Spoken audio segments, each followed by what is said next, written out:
कौन कहता है कि सपने सच नहीं होते। कुछ दिन पहले ही इंडिया के 140 करोड़ लोगों का सपना पूरा हुआ चांद तक पहुंचने का, और ये हो पाया चंद्रयान 3 की सक्सेस की वजह से, जो कि एक 600 करोड़ का प्रोजेक्ट था। और अब इस सक्सेस की वजह से इंडिया पूरी दुनिया के अंदर चौथी ऐसी कंट्री बन गया है after US, Russia and China, जिसने अपना रोवर जो है, अपना स्पेसक्राफ्ट मून के ऊपर लैंड किया है। और इससे भी ज़्यादा सिग्निफिकेंट बात जो है वो ये है कि इंडिया पहली ऐसी कंट्री बन गया है पूरी दुनिया के अंदर जिसने साउथ पोल के ऊपर अपना स्पेसक्राफ्ट लैंड किया है। पर ये सपना पूरा किया किसने? अब आप लोग कहेंगे ऑब्वियसली इसरो ने, और उसमें भी सबसे ज़्यादा योगदान जिसका है वो है इसरो के चीफ के सोमनाथ। लेकिन अगर हम गौर से देखें तो इसरो पिछले 54 ईयर्स से प्रेजेंट है, लेकिन सडनली पिछले 10 साल में इंडिया ने जो स्पेस रिसर्च है उसके अंदर काफ़ी प्रोग्रेस कर ली है, और इसका रीज़न है मोदी गवर्नमेंट की न्यू स्पेस पॉलिसी। सो आज की हमारे वीडियो में हम बात करेंगे इंडिया की नई स्पेस पॉलिसी और चंद्रयान 3 के बहुत ही इंपॉर्टेंट फीचर्स के बारे में। तो सबसे पहले स्टार्ट करते हैं जो गवर्नमेंट ने नई स्पेस पॉलिसी इंट्रोड्यूस की है वो आखिर है क्या। सो ये जो पॉलिसी है वो अब अलाउ करेगी नॉन गवर्नमेंट एंटिटीज यानी प्राइवेट सेक्टर्स को भी कि वो स्पेस रिसर्च के अंदर अपना कॉन्ट्रीब्यूशन दें, और इससे क्या होगा, इस पूरे सेक्टर को काफ़ी बूस्ट मिलेगा। इसके अलावा गवर्नमेंट ने सेटअप किया है एक Indian national space promotion and authorization centre, जिसे इन शॉर्ट इन स्पेस भी कहा जाता है। ये एक सिंगल विंडो एजेंसी होगी for promotion and authorization of space activities. और इस इन स्पेस प्रोजेक्ट के लिए गवर्नमेंट ने टाइम टू टाइम काफ़ी बजट भी एलोकेट किया है, जैसे 2021 से 22 के अंदर 10 करोड़, 22 टू 23 के बीच में 33 करोड़ एंड 23 टू 24 के लिए 95 करोड़। और इतना ही नहीं, गवर्नमेंट ने रिसेंटली अप्रूव कर दिया है लीगो प्रोजेक्ट को भी, जो कि है laser interferometer gravitational wave observatory. और ये जो पूरा प्रोजेक्ट है it has an estimated cost of ₹2600 crore. तो ये जो पूरा प्रोजेक्ट है ये हेल्प करने वाला है in detecting gravitation waves and research in the areas of astronomy. So this was in short about India's new space policy. अब हम बात कर लेते हैं चंद्रयान 3 की। तो सबसे पहले तो हम ये समझ लें कि चांद पर पहुंचने की ये जो कोशिश है वो इंडिया ने पहली बार नहीं की है।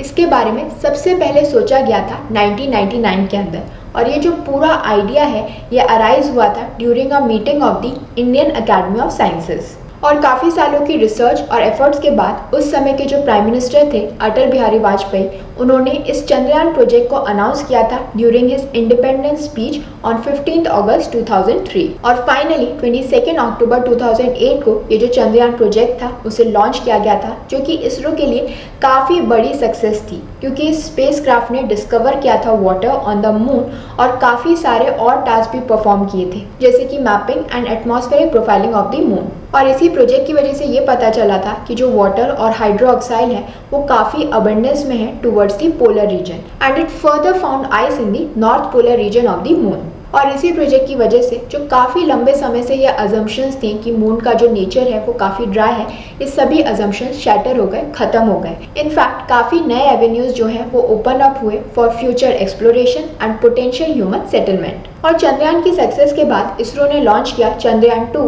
ऑन 22 जुलाई 2019। और ये जो पूरा प्रोजेक्ट था इट कंप्राइज्ड ऑफ 3 थिंग्स, जिसमें से एक था ऑर्बिटर, दूसरा था लैंडर जिसका नाम था विक्रम, और थर्ड था रोवर जिसका नाम है प्रज्ञान।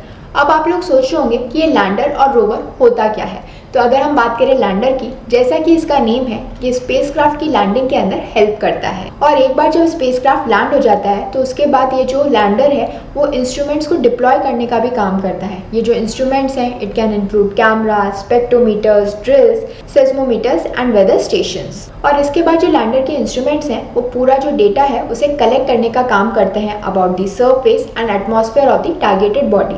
तो ये जो पूरा डेटा ये लैंडर के इंस्ट्रूमेंट्स इकट्ठा करते हैं, ये साइंटिस्ट को हेल्प करता है in understanding the composition, geology and other characteristics of the celestial bodies.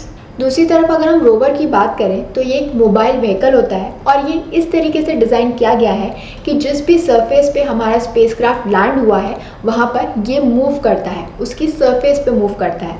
For example अगर हम चंद्रयान 3 की बात करें तो वहाँ पर वो रोवर ही है जो कि उस सरफेस के ऊपर मूव करेगा।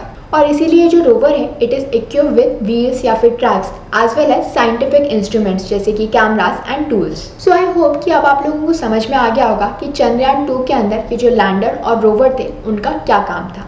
ये जो पूरा प्रोजेक्ट था, इसका मेन एम ये था कि वो अचीव कर सके एक soft landing near the moon south pole and conduct scientific investigations. But unfortunately ये जो पूरा प्रोजेक्ट था वो फेल हो गया ड्यू टू दी क्रैश।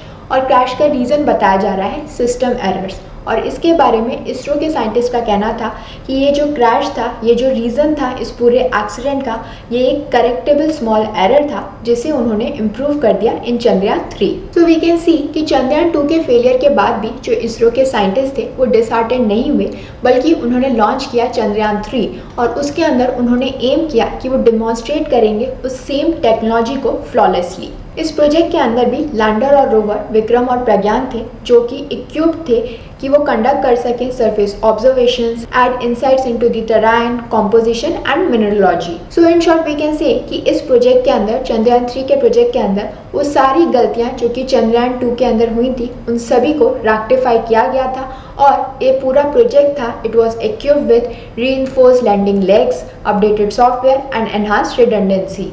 और सारे मेजर्स लिए गए थे ताकि इंश्योर किया जा सके एक स्मूथ और कंट्रोल्ड लैंडिंग। सो चंद्रयान 3 का जो सबसे पहला और इम्पॉर्टेंट ऑब्जेक्टिव था वो तो पूरा हो गया है और वो था एक सॉफ्ट लैंडिंग।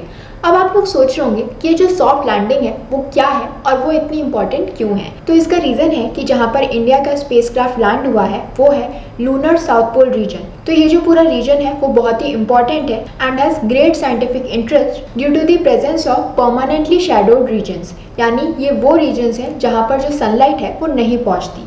और यही रीज़न है कि ये जो एरियाज़ हैं यहाँ पर अभी भी जो एंशियंट मटेरियल्स या फिर वाटर आइस है वो प्रिजर्व्ड है। और यही वो रीजन है जो हमें काफ़ी इंसाइट दे सकता है into the solar systems history. और इसीलिए ये जो सॉफ्ट लैंडिंग्स होती हैं वो बहुत ही चैलेंजिंग होती हैं, but at the same time ये बहुत ही क्रिटिकल है for exploring and studying this unique lunar features. But अब इंडिया यही नहीं रुकने वाला है। मून के बाद जो इसरो है वो टारगेट कर रहा है सन को, और इसीलिए लॉन्च होने वाला है द प्रोजेक्ट आदित्य L1। ये पहला स्पेस बेस्ड इंडियन मिशन होगा जो कि स्टडी करेगा सन पे एंड इट इज एक्सपेक्टेड कि इसे लॉन्च किया जाएगा इन दी अर्ली सितंबर। इसके अलावा जो इसरो है वो काम कर रहा है on India's first human space flight mission. इसका मतलब ये है कि अब इंडिया से जो स्पेसक्राफ्ट जाएगा उसके अंदर ह्यूमन बींग्स भी जाएंगे। इस प्रोजेक्ट का नाम है गगनयान प्रोजेक्ट, जो कि डिमॉन्स्ट्रेट करेगा ह्यूमन स्पेस फ्लाइट कैपेबिलिटी को, जिसके अंदर 3 क्रू मेंबर्स जाएंगे to an orbit of 400 kilometres for a 3-day mission. और उसके बाद उन्हें सेफली अर्थ के ऊपर लाया जाएगा by landing in Indian sea waters. So we can see कि इसरो के कितने बड़े बड़े प्लान्स हैं और अभी इंडिया को और भी काफ़ी सारी सक्सेस देखनी है। I hope this information was helpful to all of you. Please do like, share and subscribe to my channel. Thank you.